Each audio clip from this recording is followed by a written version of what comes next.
The city market of New Solara buzzed with noise and neon. Humans and aliens walked side by side under floating lamps that shimmered like tiny moons. Vendors shouted, airships hummed above, and the scent of metal and rain filled the air. Among the crowd stood a small alien girl, barely 8 years old, clutching a box of broken toys. Her name was Leary. Her skin glowed faintly blue. Her eyes large and shining like wet glass dot. She stood at the corner of a busy street, voice trembling as she called out, "Toys for sale. Please buy one. Only 3 credits." Her words were soft, almost lost in the wind. Most people passed without even looking. Some laughed, others frowned, but no one stopped. From a distance, a human man named Ethan Cole watched her. He was an ex-engineer who had worked on star freighters before losing his job during the last corporate war. He wasn't rich anymore, just another face in the city. But something about the little girl caught his attention. Her small hands trembled as she tried to fix a toy with wire and tape. The toy's light blinked weakly, then died.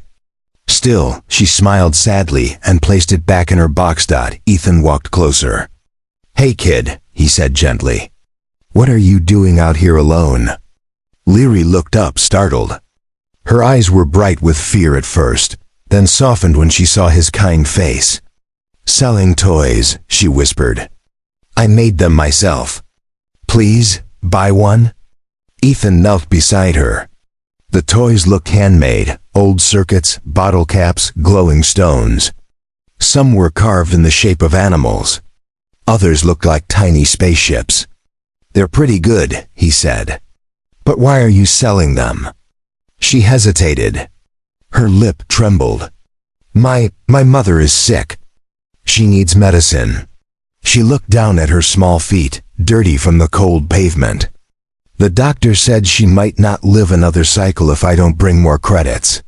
Ethan's chest tightened. Around them, people hurried past, busy and blind. The city didn't care about small lives anymore.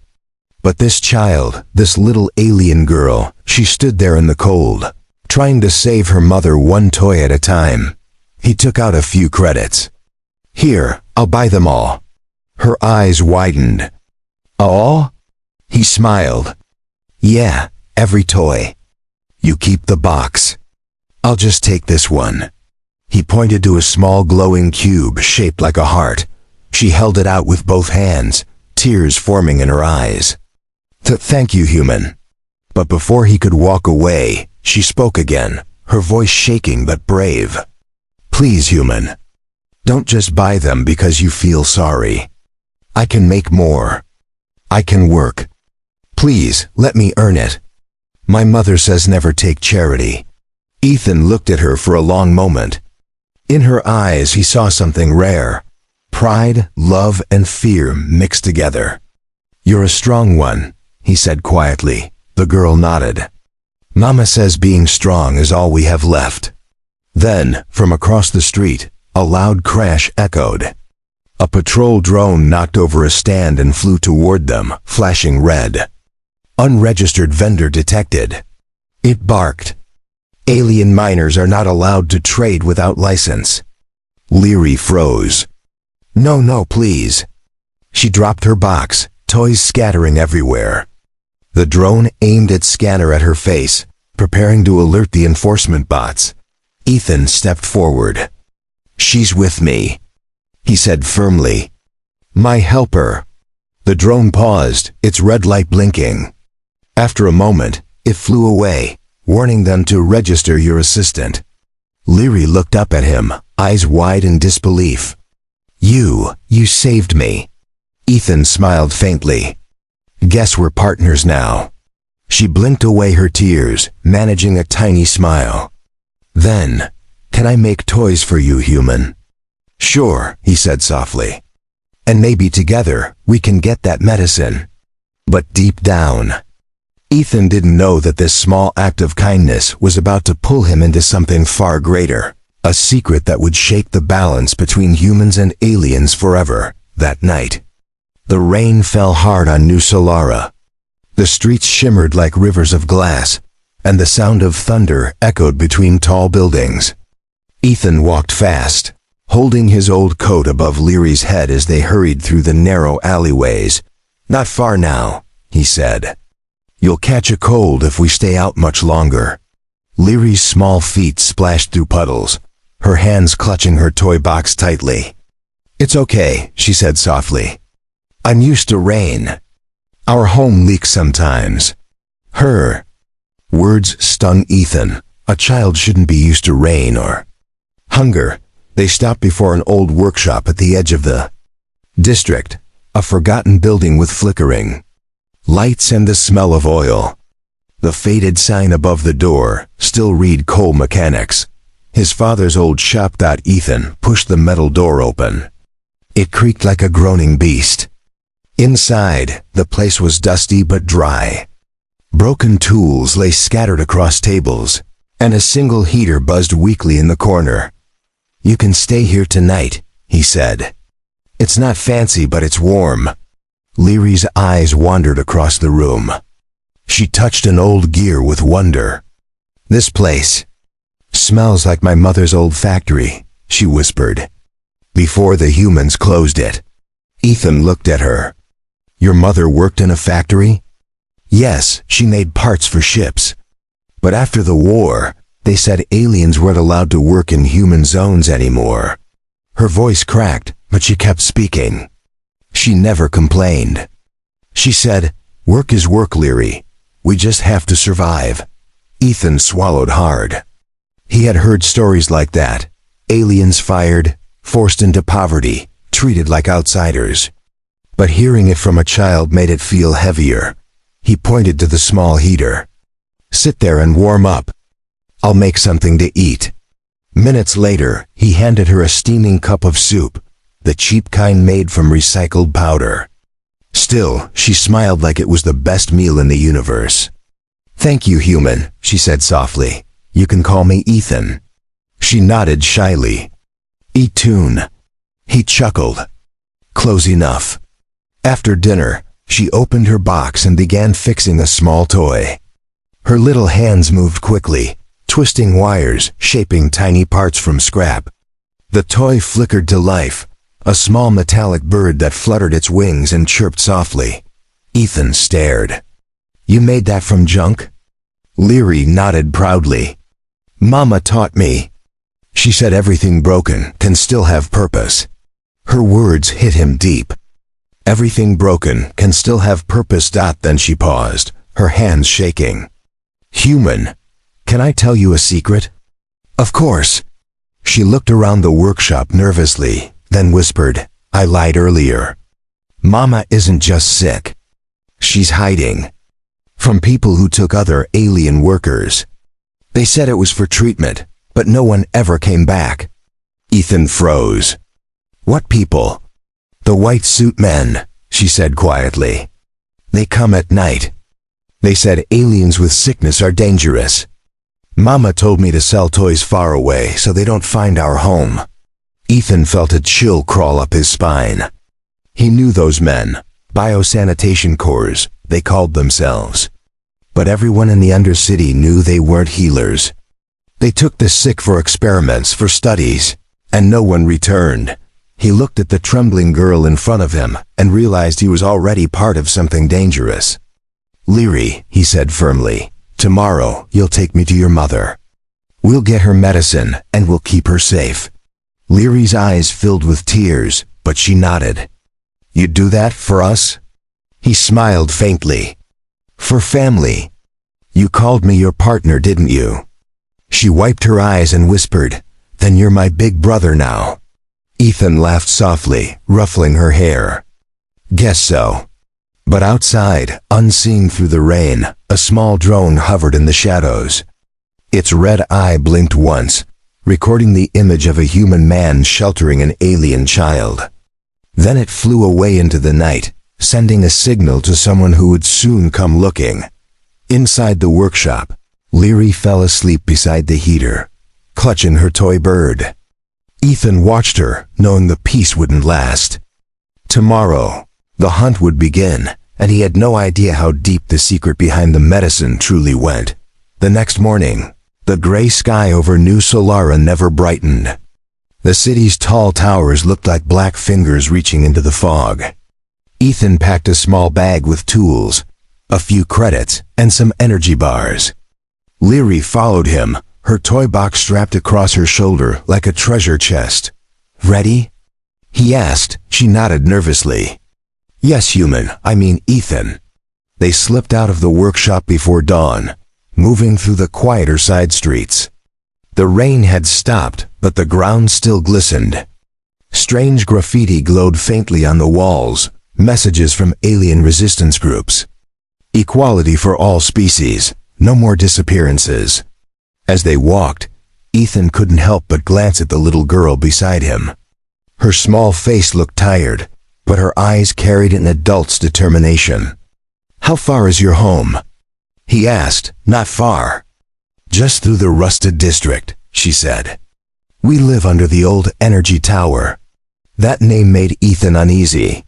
The rusted district was a forgotten part of the city, a maze of broken elevators, collapsed tunnels, and people who didn't exist in government records. He had been there once long ago, and it still haunted him. They passed silent streets and piles of old machines. A group of rough-looking scavengers watched them, but said nothing when Ethan's hand rested near his old blaster. Leary led him down a narrow stairwell covered in rust and mold. At the bottom was a door made of scrap metal, painted with a faded red flower. She knocked 3 times. The door opened slowly. A weak voice said, "Leary? Mom!" Leary cried, rushing inside. Ethan followed, and froze. The woman inside was unlike any alien he'd seen before. Her skin was pale violet, but it shimmered with silver veins that pulsed faintly. She lay on a thin blanket, surrounded by small glowing machines that beeped softly. Her eyes, though dim, carried warmth. "Who is this, Leary?" she asked, her voice trembling. "This is Ethan. He helped me. He bought all my toys." The mother smiled faintly. "Then we owe him thanks." She tried to sit up, but a violent cough stopped her. Ethan quickly helped her lean against a wall. "You need real medicine," he said. "Your lungs, they sound damaged." She nodded slowly. "The air here is bad for our kind. We can't afford filters anymore." Ethan looked around. The room was small but full of life, half-finished toys, drawings on the walls, a broken holoscreen showing stars. This was their world, hidden beneath the city's cruelty. "I'll get medicine," Ethan said. "I have a friend who works at a clinic." The mother looked at him carefully. "Why would you help us, human?" He hesitated. "Because someone has to.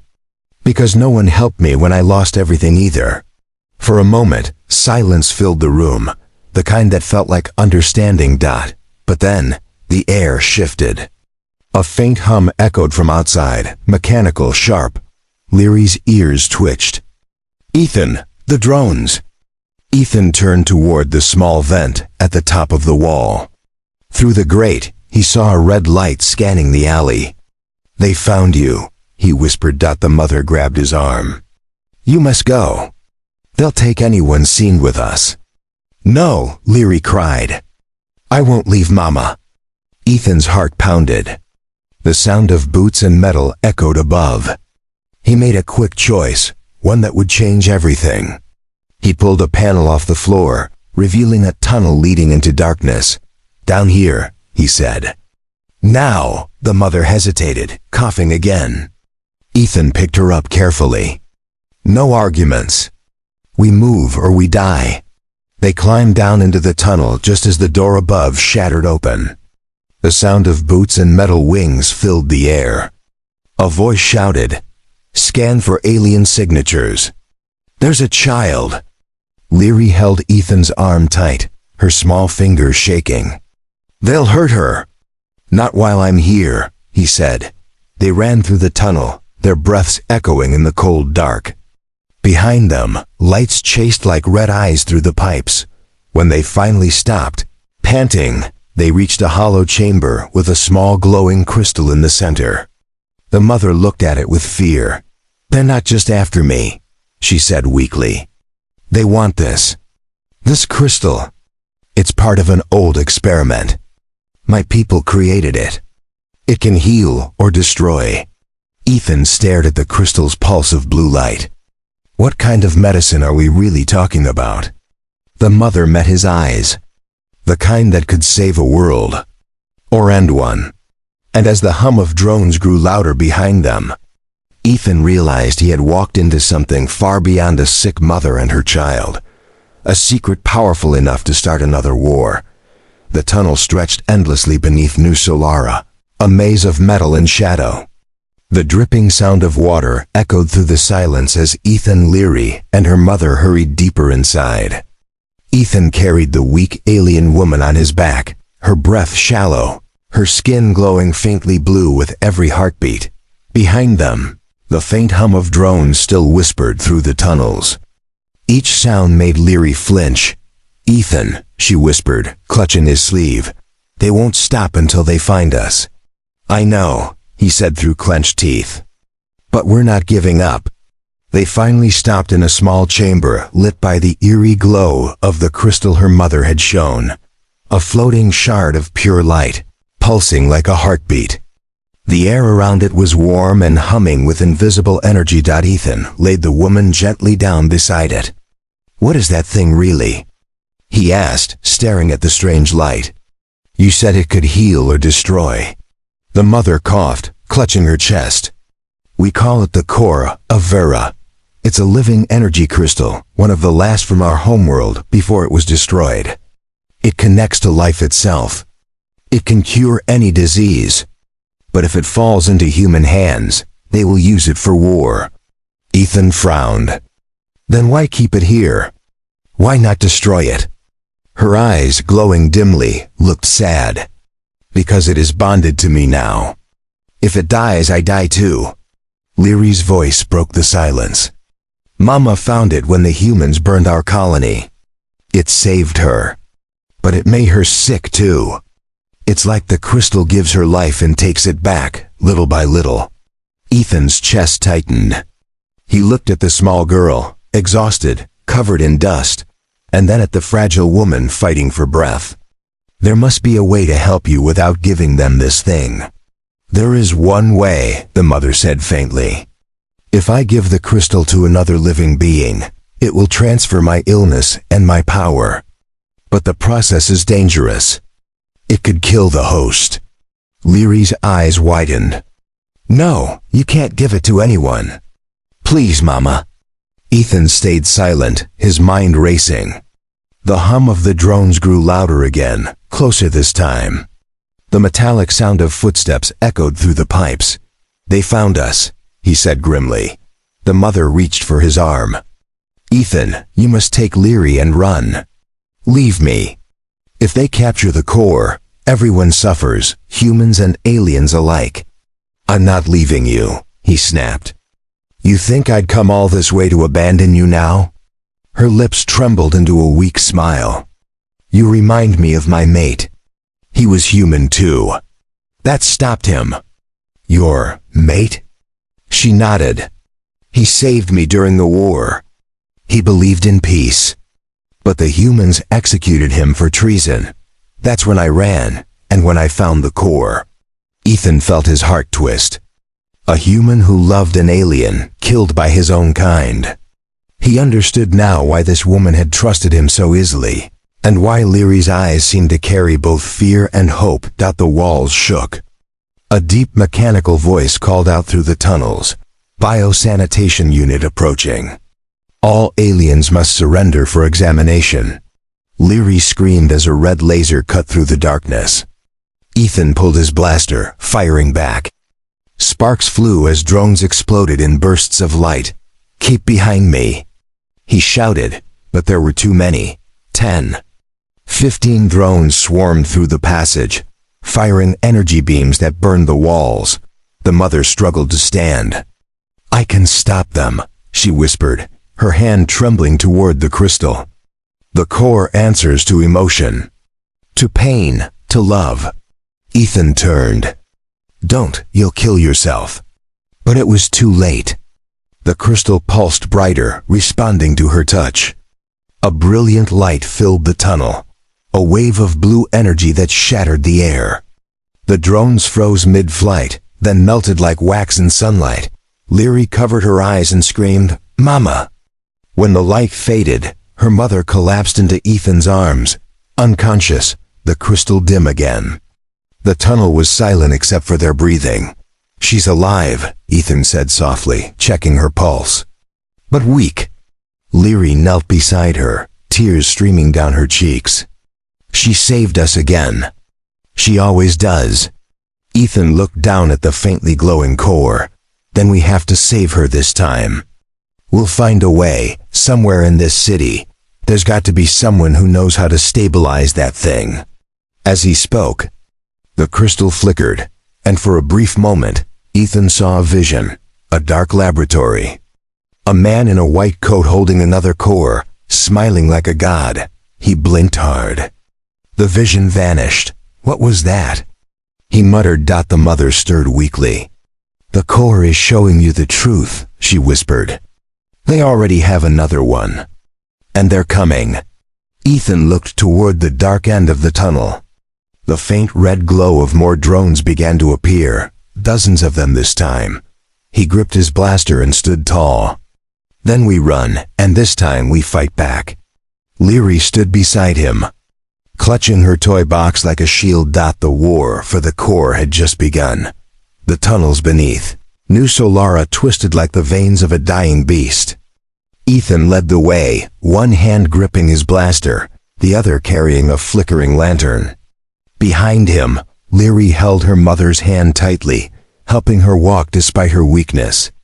The crystal, the core of Vera, hung in the air beside them, glowing dimly like a tired heart. Every few steps the ground trembled from explosions above. The city was changing, or maybe it was dying. "They're searching everywhere," Ethan said. "We need to find somewhere safe before they track us again." Leary's small voice echoed in the tunnel. "I know someone. Mama once said there's a group. People who help aliens in secret.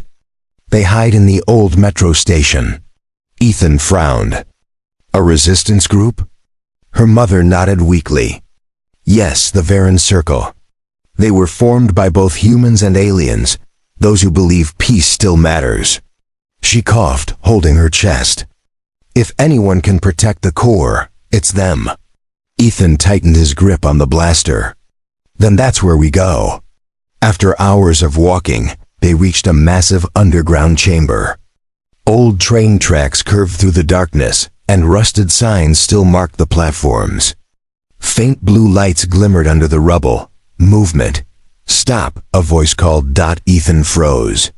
From behind a fallen pillar, several figures appeared, humans and aliens mixed together, holding energy rifles. One of them, a tall woman with silver eyes, stepped forward. "Who are you?" she demanded. "And what are you carrying?" Before Ethan could answer, Leary spoke. "Please don't shoot. My mama is sick. We just need help." The woman's eyes softened when she saw the child. "Lower your weapons," she told her group. Then she knelt beside Leary. "What's your name, little one?" "Leary. And your mother?" The woman turned her gaze to the weak alien woman leaning on Ethan. Her eyes widened slightly. "By the stars, Arian? You're alive?" Ethan looked between them. "You know her?" The woman nodded. "Everyone in the circle knows her. Arian was the lead scientist who discovered the core's power. We thought she was dead." Arian tried to smile. "Almost," she whispered. "But the core kept me alive.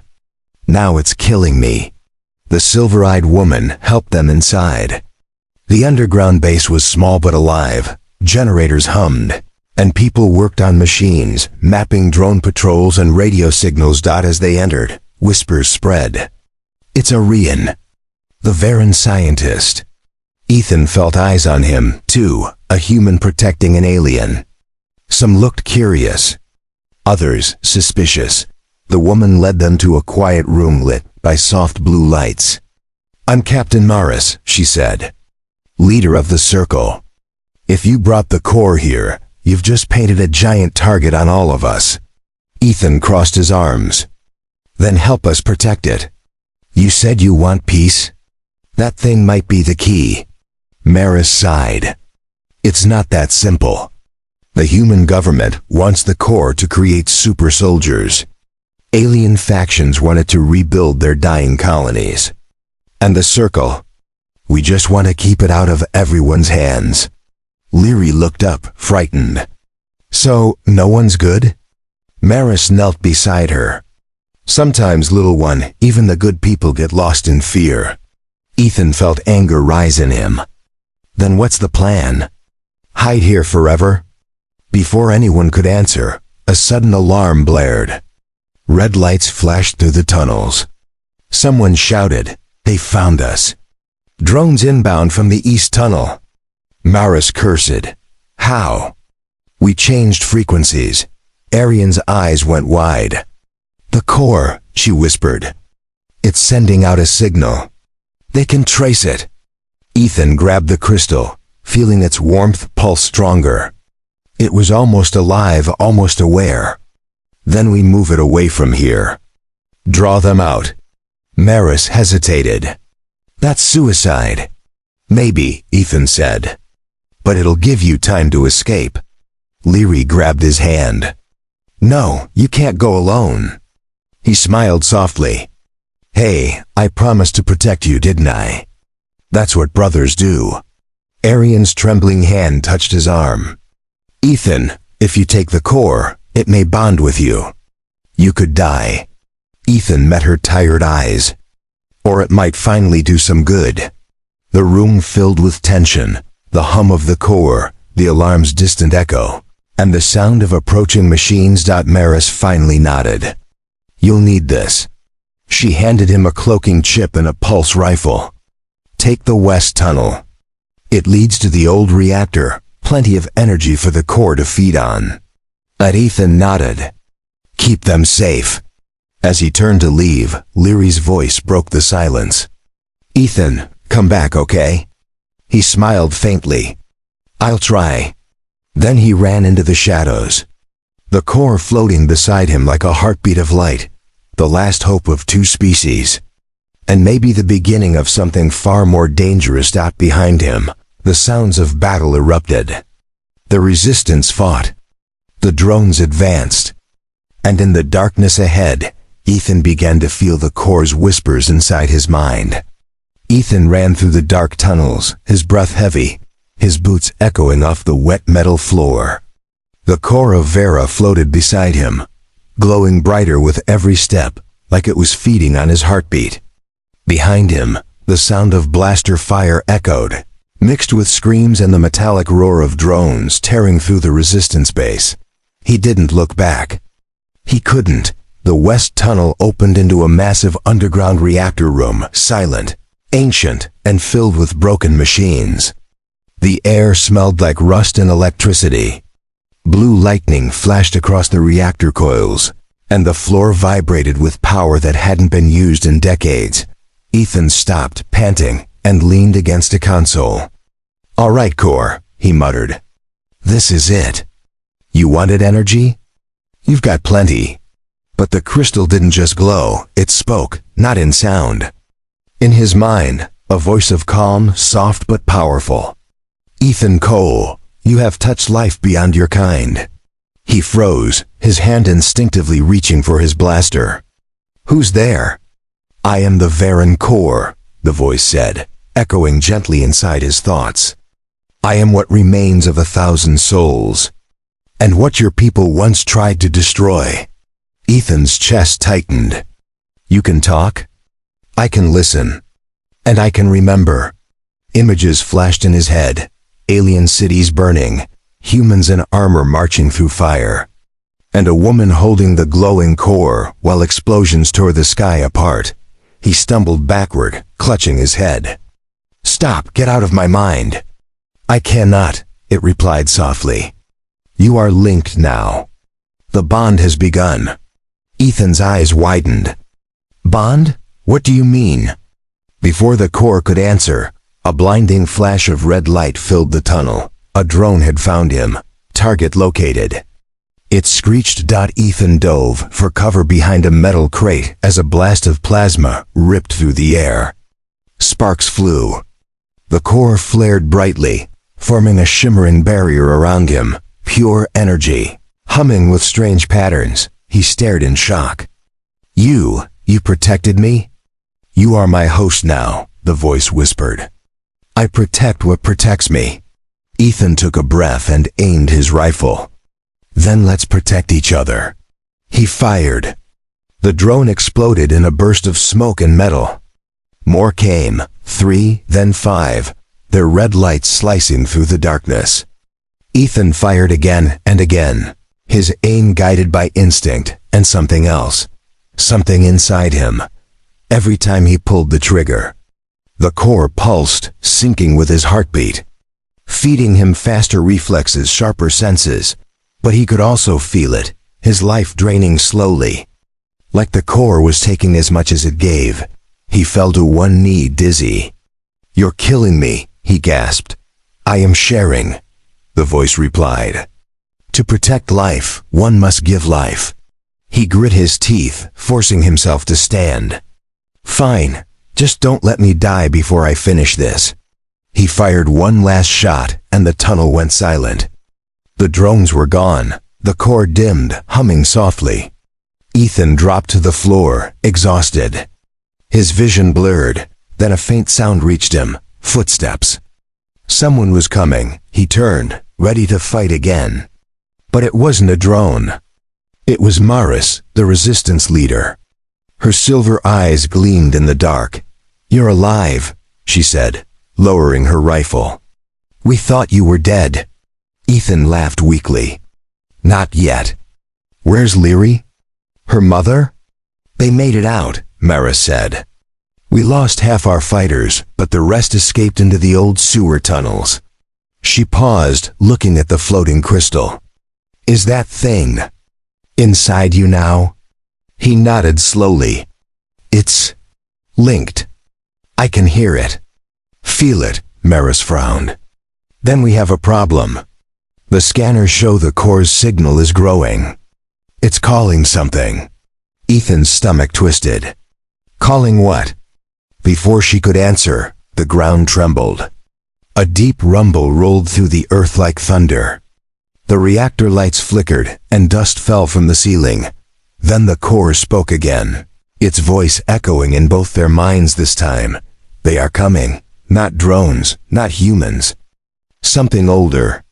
Something that remembers me. Maris's face turned pale. Ethan, we have to leave, now. He looked at the core's faint blue glow, then at the shaking walls. Where do we even go? The core pulsed once more, brighter than ever. To the surface, it said. Where life began. And where it must choose again. Ethan took a deep breath, grabbed his rifle, and nodded. Then let's go finish this. Maris stared at him, at the faint blue light now glowing beneath his skin. Ethan, you're changing. He smiled faintly, though his voice shook. Yeah, I can feel it. And as they climbed the old ladder toward the surface, the core's hum grew louder, not just in Ethan's head, but across the entire city. Every drone, every machine, every sensor in New Solara began to flicker, reacting to the awakening of something that had been asleep for centuries. The dawn over, New Solara looked strange that morning, a sky filled with silver light and trembling clouds. The air itself seemed to hum, as if the planet was breathing for the first time in centuries. Ethan climbed out of the old reactor shaft, his hands covered in dirt and blood. The core of Vera floated behind him like a miniature sun, pulsing stronger with every heartbeat. Maris followed close, eyes wide as she scanned the horizon. The city above them was chaos. Patrol drones spun out of control, crashing into towers. Electric signs flickered wildly. People, both human and alien, poured into the streets, staring at the sky where streams of blue energy cut through the clouds. What's happening? Maris asked. The core's signal, it's everywhere. Ethan didn't answer. He could hear it, not just in his mind, but in every part of him. The core's voice wasn't just a whisper anymore. It was a symphony of memories, emotions, and ancient pain. The time has come, it said softly within him. The world must see what it has done. And then, like a dream unfolding, visions flooded Ethan's eyes. The streets of New Solara shimmered with ghostly light, holograms of the past, humans in armored suits burning alien homes, factories turning living beings into experiments, children, like Leary, running through fire while soldiers laughed. Maris gasped, her face pale. It's showing them everything. The core was rewriting reality. Not with weapons, but with truth.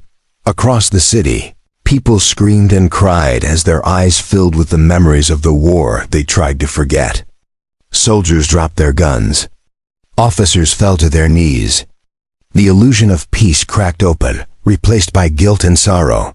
Ethan stumbled, clutching his chest. The core's energy surged through him like fire. It's too much. You must hold, the voice said. If I release it now, all life may end. Maris grabbed his shoulder. Ethan, you're glowing. Blue light spread from his skin, tracing his veins, his eyes shining like the stars. He fell to his knees.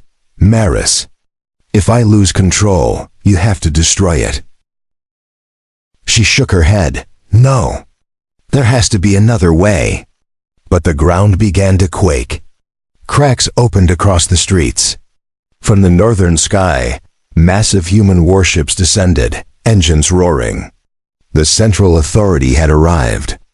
Their loudspeakers blared, "Surrender the core immediately, or the city will be purged." Maris looked up in horror. "They'll destroy everything." Ethan forced himself to stand. "Not if I finish what this started." The core pulsed harder, its voice trembling with emotion. "Ethan Cole, will you choose life or vengeance?" He looked around, humans cowering, aliens hiding, the city trembling beneath its sins. He thought of Leary, of her mother's gentle smile, of every broken toy she had tried to sell to save a life. "Life," he whispered. "I choose life." The core responded instantly. A beam of light burst from it, shooting straight into the sky. The human ships froze midair, their power dying. The city became still, silent except for the hum of the core. Then the light spread. Across New Solara, the sick began to heal. The poisoned air cleared. Machines powered down peacefully. The core wasn't destroying. It was restoring. Maris stared in awe. "It's fixing the world." Ethan smiled weakly. "It's using everything it has." But he could feel his own strength fading. The core's power flowed through him like a river, and he was its bridge. He looked down. His skin was turning translucent, glowing brighter with every heartbeat. "Ethan!" Maris shouted, tears in her eyes. "You have to stop." He smiled faintly. "Can't. Someone has to finish it." The core's voice was softer now, almost human. "You have done what no one else would. You gave without asking to take." The light reached its peak, a blinding wave that swept across the entire planet. When it faded, Ethan was gone. Only the faint shimmer of blue particles floated where he once stood. The core, now dim, drifted down into Maris's hands. She looked at the sky. It was no longer gray, but pure, bright, alive. Hours later, deep in the rebuilt tunnels, Leary opened her eyes. Her mother sat beside her, weak but smiling. "It's over," she whispered. "He did it." Leary clutched her toy box, tears in her eyes. "Will we see him again?" Her mother smiled faintly. "In every breath, every spark of light that saved this world. He's still here." Outside, the people of New Solara, human and alien alike, gathered under the sky. The air was clean. The war was over. And somewhere, in the heart of the planet, A faint blue glow pulsed quietly, like a heartbeat that would never stop. Ethan Cole, the human who chose life, became legend. End of story. Subscribe for more videos and click on the bell icon. Like the video and leave a beautiful comment. Your support means a lot.